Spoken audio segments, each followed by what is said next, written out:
महादेव और माँ पार्वती की ऐसी माया जिससे उनके अश्रु से जन्मे दो पुत्र, एक अंधक जो असुर बना और एक भौम जो मंगल ग्रह बने, आइए कैसे जानते हैं। एक समय ऐसा था कि सारे राक्षस खत्म हो गए थे, कोई नहीं था और सब और मंगल ही मंगल था। पर असुर गुरु शुक्राचार्य और दैत्यों की माता दीति, दानवों की माता दनु और राक्षसों की माता सुरसा बहुत परेशान थे। इसीलिए महादेव से प्रार्थना की कि अपने असुर जाति को बचाने के लिए। तब माँ पार्वती और भोलेनाथ अपनी पुत्री अशोक सुंदरी को याद में कुछ अश्रु दोनों के निकले और वो धरा पर गिरने से पहले असुर माता दीति ने उन्हें एक पात्र में संभाल लिया। उसके बाद वो असुर गुरु शुक्राचार्य के पास जाकर असुर पुत्र की उत्पत्ति के बारे में पूछने लगी। तब असुर गुरु ने उन्हें सुझाव दिया कि वो उनके पति कश्यप ऋषि के पास जाएं और उन्हें उनके गर्भ में प्रत्यारोपण करे ताकि एक असुर पैदा हो सके। पर कश्यप ऋषि करने से मना कर दिया। तो उन्हें असुर गुरु और दीति ने उन्हें अपने बस में किया और उनसे वो काम करा लिया। ये सब होने का पता नारायण भगवान को था, तो उन्होंने ऐसा करने से शुक्राचार्य और दीति को रोका। पर असुर गुरु ने नारायण भगवान को उनकी माता की भक्ति का फल मांगा कि उन्हें ऐसा करने दे और यह बात किसी को ना बताएं। तो नारायण भगवान ने उनकी माता की भक्ति के कारण उन्हें वचन दिया कि वो उनके मार्ग में नहीं आएंगे। लेकिन इस सृष्टि के कर्ता धर्ता नारायण भगवान भला ऐसा कैसे होने देते। इसीलिए जो पात्र था उसमें शिव शक्ति के अश्रु की बूंद बची थी, तो उन्होंने भूमि देवी को बुलाया और उन्हें ये ग्रहण करने बोला। तो भूदेवी ने नारायण भगवान की बात मान ली। भूदेवी ने नारायण भगवान की बात मानकर वैसा ही किया। उसके बाद असुर दीति शिव शक्ति के अंश से जब जन्म हो रहा था, तब माया से माँ पार्वती ने कुछ समय के लिए भोलेनाथ की आंखें बंद की। तो सृष्टि में अंधकार हो गया। तब जन्म लिया अंधकासुर ने और महादेव की आंखों से हाथ हटाते ही जन्म लिया प्रकाश को फैलाने वाले भौम का। इस तरह से दीति के पुत्र असुर अंधकासुर का जन्म हुआ और देवता की रक्षा के लिए भूमि पुत्र भौम का जन्म हुआ। अंधकासुर जन्म से ही अंधे हुए, इसीलिए असुर गुरु और असुर माता ने उनके अंधे होने का कारण महादेव को बताया था और उनके अंदर सारे असुर गुण उनके अंदर भर दिए। दूसरी ओर भूमिपुत्र भौम महादेव की भक्ति करते बड़े हुए। अंधकासुर इस दुनिया में अंधकार फैलाने लगे और भूम प्रकाश बनकर लोगों को बचाने लगे। फिर अंधकासुर ने और शक्ति पाने के लिए ब्रह्मा जी की घोर तपस्या की। पर लेकिन नारायण भगवान ने ब्रह्मा जी को वरदान देने के लिए मना किया और उन्हें ब्रह्मलोक से बाहर नहीं जाने दिया।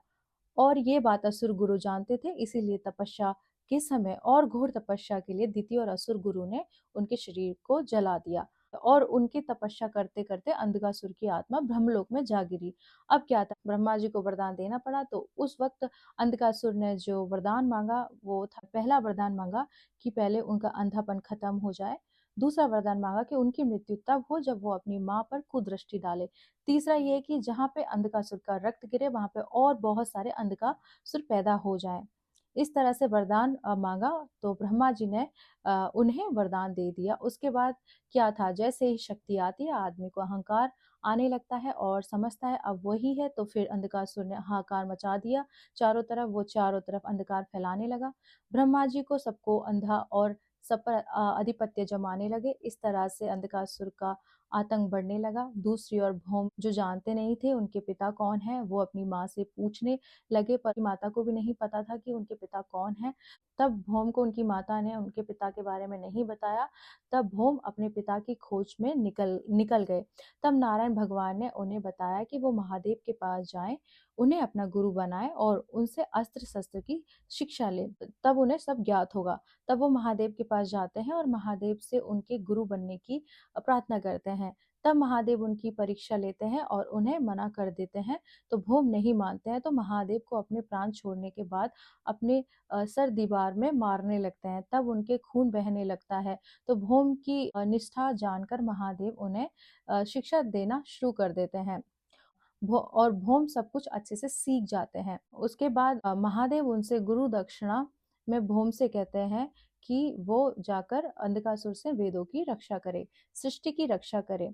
भौम ने ऐसा ही किया। तब अंधकासुर का बल भौम पे नहीं चल पा रहा था। तब नारायण भगवान आते हैं और बोलते हैं और बड़ा असुर बनना है तो अपने पिता को मूर्छित करो और एक तीर देते हैं। जो सिर्फ उनके पिता पे ही चल सकता था। नारायण भगवान की बातों में आकर वो सीधा उनके पिता कश्यप के पास जाते हैं और तीर चला देते हैं, पर वो चलता नहीं है। तब वो अपनी माता असुर गुरु से पूछते हैं उनके पिता कौन है, पर वो नहीं बताती। उनकी माता दिति बोलती है महादेव को युद्ध में हरा कर लाओ, तब वो उसे सच बता देगी। तब वो महादेव को युद्ध के लिए ललकार करते हैं। हुए युद्ध के लिए जाते हैं, तब वो माँ पार्वती को देखते हैं तो उनकी दृष्टि मलिन हो जाती है। तब नारायण भगवान महादेव को युद्ध के लिए बोलते हैं। तब सबको पता चलता है कि भौम और अंधकासुर दोनों भाई हैं और शिव शक्ति के अंश है। इस तरह ये भौम जानकर अत्यंत प्रसन्न होते हैं और अंधकासुर भी पर अंधकासुर के पाप की सजा तो मिलनी ही थी, इसीलिए वो युद्ध के लिए महादेव को ललकारते हैं। महादेव उन्हें समझाते हैं कि वो ऐसा ना करे। वो नहीं मानते हैं, लेकिन जैसे ही अंधकासुर को मरते हैं उनकी रक्त से और अंधकासुर हो जाते हैं। तब भौम को आदेश देते हैं कि जाओ, जितने भी रक्त गिरे उसे अपने में संभालो। और इस तरह से अंधकासुर मरते समय महादेव की स्तुति की और अपनी माता से क्षमा मांगी। इस तरह से मरते समय अपनी माँ पार्वती और महादेव की गोदी में सर रखकर प्राण छोड़ने की प्रार्थना की। तब यम उनके प्राण लेने आते हैं और देवी पार्वती महादेव से प्रार्थना करती है कि उनके पुत्र के प्राण वापस ला दे। तब यम से महादेव प्रार्थना करते हैं, यम उनके बदले महादेव को प्राण वापस देने की बात करते हैं, तो वो उनके प्राण छोड़ देंगे, क्योंकि प्रकृति का नियम का पालन करना ही पड़ता है। इसीलिए इस तरह से अंधकासुर को जीवन दान तो मिला और उनके सारे पापों से मुक्त करके उन्हें अपना गण बना लिया और वो चारों दिशाओं में महादेव के गण बन के रहते हैं। और भूम जो सारे रक्त अंधकासुर को अपने अंदर समा लिया, तो जो जगत कल्याण के मार्ग पे चलता है वो महादेव के ऊपर असीम कृपा रहती है। इसीलिए उनके मंगल ग्रह की उपाधि दी, और ताकि पृथ्वी देवी कैलाश हमेशा वो दिखते रहें। और अंधकासुर का रक्त पीने के कारण उनके शरीर लाल रंग से संचित हुआ, इसीलिए वो लाल रंग के हुए। इस तरह से मंगल ग्रह शिव शक्ति के अंश भूदेवी के पुत्र माने जाते हैं। इस तरह से मंगल ग्रह 9 ग्रह में से एक है और न्यूमरोलॉजी में भी अंक भी 9 नंबर मंगल ग्रह का ही होता है और ये 2025 भी मंगल ग्रह का है। हम सब मंगलवार को हनुमान जी का दिन मानते हैं, पर यह मंगल ग्रह को समर्पित है और यह महादेव के पुत्र होने के कारण महादेव की कृपा इनके भक्तों पर रहती है। इस तरह से महादेव के 2 अंश हुए, जो एक असुर और एक देवता बने, पर दोनों के कर्म अलग थे, इसीलिए एक असुर बना और एक देव। तो चलिए आइए मेरे साथ बोलिए हर हर महादेव, जय शिव शंभो। दूसरी कथा के मंगल ग्रह की उत्पत्ति का एक पौराणिक वृतांत स्कंद पुराण के अवंतिका खंड में मिलता है। एक समय उज्जैनीपुरी में अंधक नाम से प्रसिद्ध दैत्य राज करता था। उसके महापराक्रमी पुत्र का नाम कनक दानव था। एक बार उस महाशक्तिशाली वीर ने युद्ध के लिए इंद्र को ललकारा।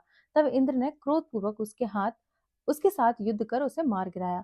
उस दानव को मारकर वे अंधकासुर के भय से भगवान शंकर को ढूंढते हुए कैलाश पर्वत पर चले गए। इंद्र ने भगवान चंद्रशेखर के दर्शन पर उनकी अवस्था उन्हें बताई और रक्षा की प्रार्थना की। मुझे अंधकासुर से अभय दीजिए। इंद्र का वचन सुनकर शरणागत वत्सल शिव ने इंद्र को अभय प्रदान किया और अंधकासुर को युद्ध के लिए ललकारा। युद्ध अत्यंत घमासान हुआ और उस समय लड़ते लड़ते भगवान शिव के मस्तक से पसीने की एक बूंद पृथ्वी पर गिरी। उससे अंगार के समान लाल अंग वाले भूमिपुत्र मंगल का जन्म हुआ। अंगारक, रक्ताक्ष तथा महादेव पुत्र इन नामों से स्तुति कर ब्राह्मणों ने उन्हें ग्रहों के मध्य प्रतिष्ठित किया। तत्पश्चात उसी स्थान पर ब्रह्मा जी ने उन्हें मंगलेश्वर नामक उत्तम शिवलिंग की स्थापना की। वर्तमान में यह स्थान मंगलनाथ मंदिर के नाम से प्रसिद्ध है, जो उज्जैन में स्थित है।